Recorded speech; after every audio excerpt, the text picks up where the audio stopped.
Good morning. How are you today? It's Friday, and I'm always having a good time. One last thing, I'm back to normal.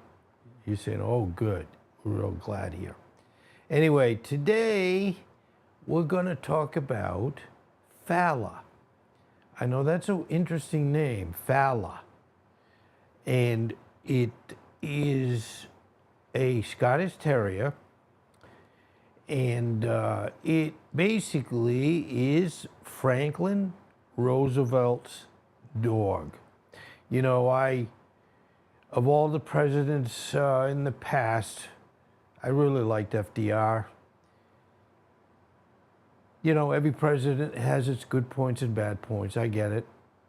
And I don't generally talk about politics because you either A, have to spend hours, or B, you can't say anything. So anyway, here we go. All right. Basically, Fala is one of the most famous presidential pets in American history. And you know, I love that. They work so hard, and all they want is someone to love them, feed them, and give them water and walk them. But it's wonderful. They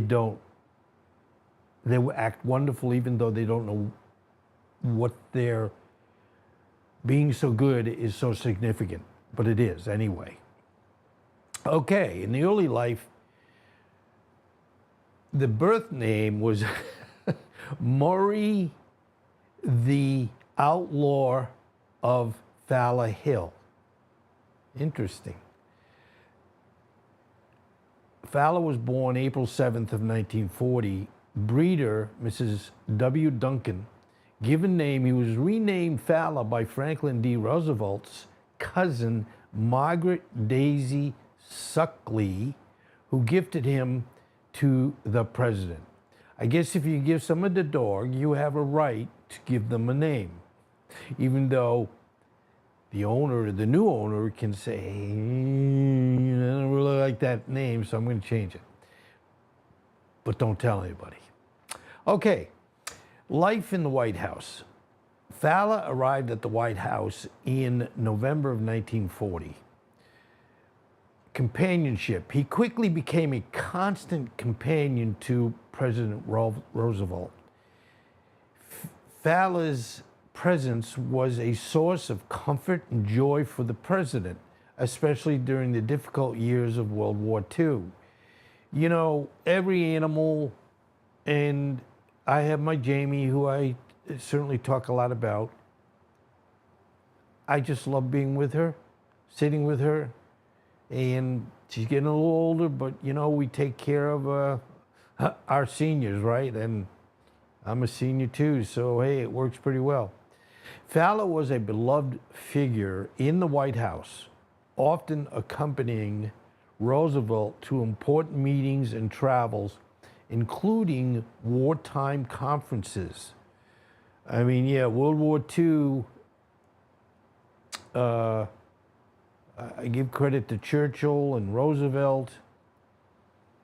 I even give a little credit to Stalin, but you know, that's a tough one. Although I wish we had a better relationship with Russia.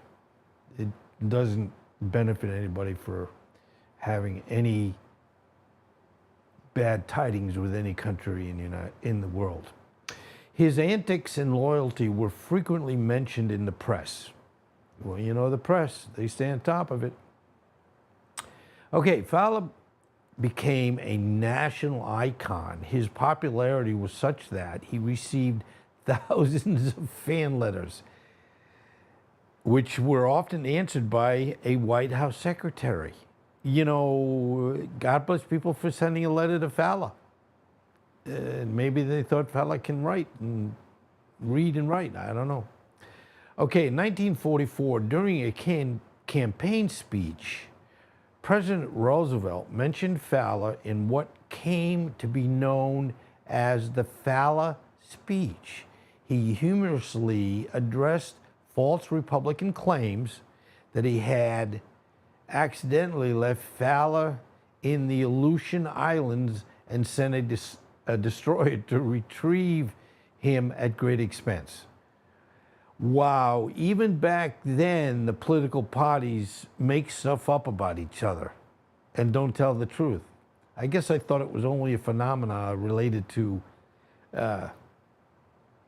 more recent times. The speech highlighted Fala's importance and endeared him even more to the public. Personal characteristics. Temperament. Fala was known for his friendly and energetic nature. He was trained to perform tricks and enjoyed entertaining guests. His routine. He had a daily routine that included sleeping in a special chair at the foot of the president's bed and eating his meals prepared by the White House staff. You know, they probably said, this is the best thing we've ever, or the best animal that we have had to feed. And we love every minute of it. In later life, after Roosevelt's death, and you know, we knew when they concluded World War II that he was getting pretty close to, actually he was in his third term and he was not well. And as you know, he was in a wheelchair. After Roosevelt's death, following President Roosevelt's death in April of 1945, Fala lived with Eleanor Roosevelt at the family estate in Hyde Park, New York. Fala died on April 5th of 1952. Memorials. Fala is buried in the Rose Garden at Springwood, the Roosevelt's family home in Hyde Park. He also is depicted at the FDR Memorial in Washington, D.C. And I think that's one of the nicest memorials, to be honest with you. I like them all. I wouldn't say one's terrible, one's not, but that was well done.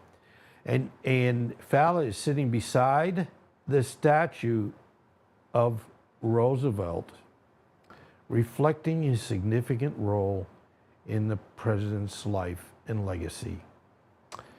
Fala's life and his close relationship with FDR have left a lasting imprint on American history, symbolizing loyalty, companionship, and the lighter side of life. Hey, let's do it. In the White House during this was during a very tumultuous period, and he basically helped FDR with staying grounded and recognizing that there are some wonderful things in this world. So, you know, animals can give us that wonderful, wonderful perspective. And we need that because, generally speaking, we have some tough times. And we have a lot of good times, but still, we have to make sure that, we try to have something that balances us, that makes us feel good. And certainly the animals do. So I hope you enjoyed talking about Fala today. I did. I will be doing a short that again covers, a shorter episode, I guess you might say, so that those that don't have time to watch, a full sitting like this will be able to watch this. Anyway, stay well, be happy, and thank you very, very much for being here. I can never thank you enough. Take care. Bye-bye.